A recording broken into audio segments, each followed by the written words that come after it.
Hello guys and welcome to All About Basics. In the following tutorial, we will verify superposition theorem using multisim, and in the coming tutorials we will verify other network theorems. So let us look at the superposition theorem's definition. You can have a read to it, pause the video and read it.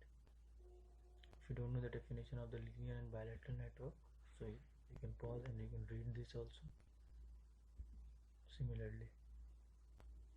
Anyways, coming back to the superposition theorem, let's move directly into the circuit, for which we will verify the following theorem. Okay guys, so look at the circuit now. You can see that there are three resistances, 120 ohm, 240 and 200 ohm. Similarly, there are two power sources, 12 volts and 6 volts.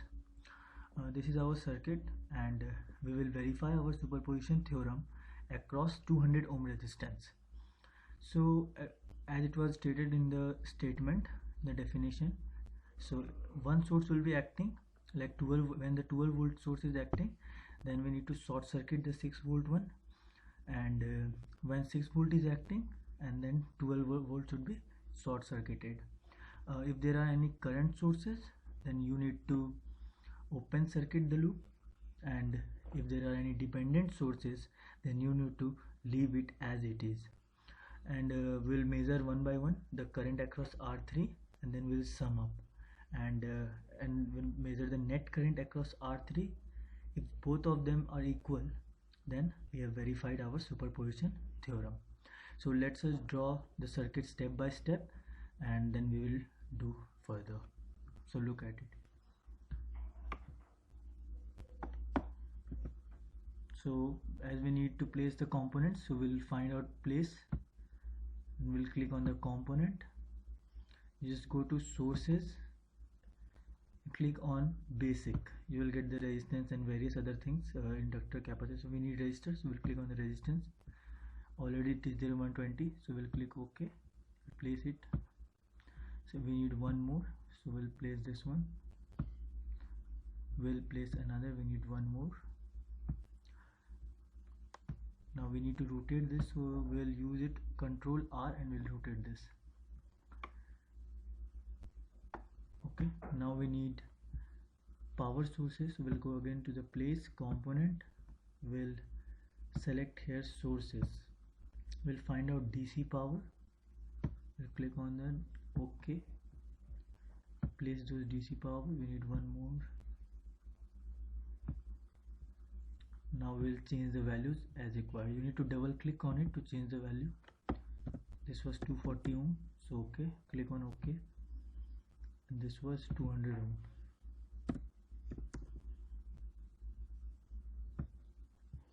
And this was 6 volts.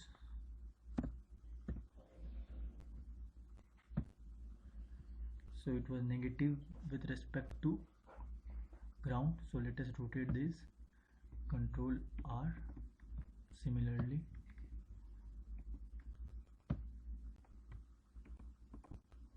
now we need to place the wires. So to place the wires, click where you want to start and stretch it until you do it. So let us do it.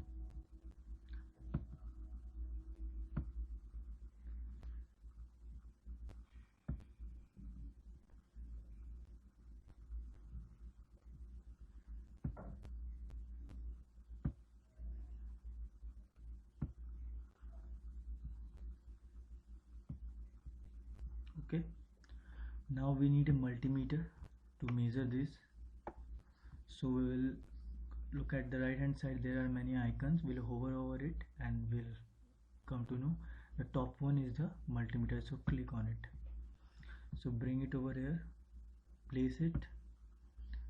Now let us rotate this one using Control R.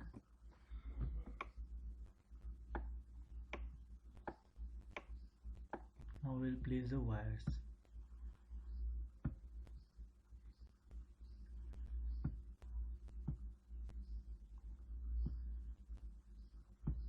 Okay, the structure is ready, but we have not placed the ground, so we'll get an error. I will show you how.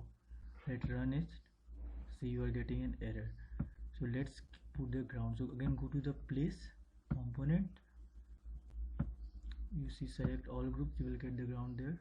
Click OK and place your ground. Okay, you can now, you see, will not get any error. Click on run, double click on this multimeter. This is the place where you will be getting the reading. Click on the ampere one. So note down, we'll note down this one. We are getting minus 35.715 milliampere. It's minus 35.715 milliampere. Net current across 200 ohm is minus 35.715 milliampere.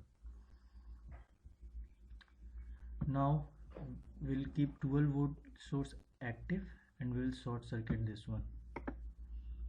So first you need to stop this, cut it, and so now let us short circuit this.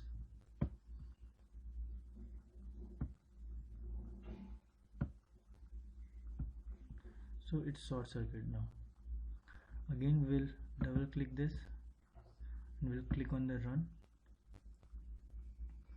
So you can see that when 12 volt is active, then we are getting minus 28.571. So let us note down minus 28.571 milliampere. Okay, similarly again stop this. You need to right click and delete this one. So let's delete these wires.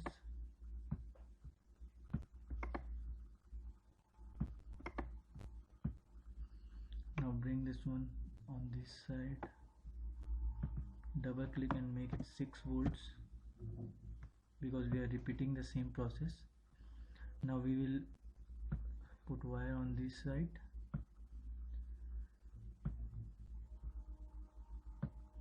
and we'll short circuit this one.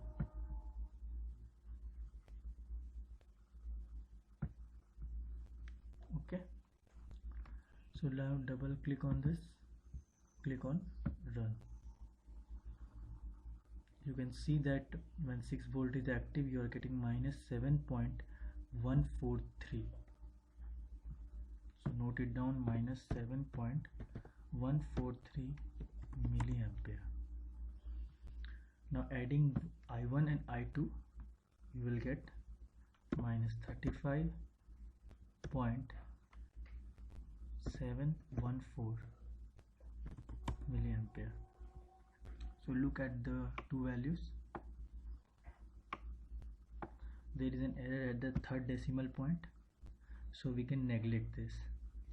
Hence we can say that we have verified our superposition theorem, as the net current across this one is equal to the algebraic sum of both the sources acting alone. Okay guys, so this was my tutorial on verification of superposition theorem. You guys practice some other problems, and if there is a doubt, so you can comment below, and I will come with the verification of Norton's theorem and Thevenin's theorem in my next tutorials. So don't forget to like if you have understood the problem, and feel free to comment below. Thank you.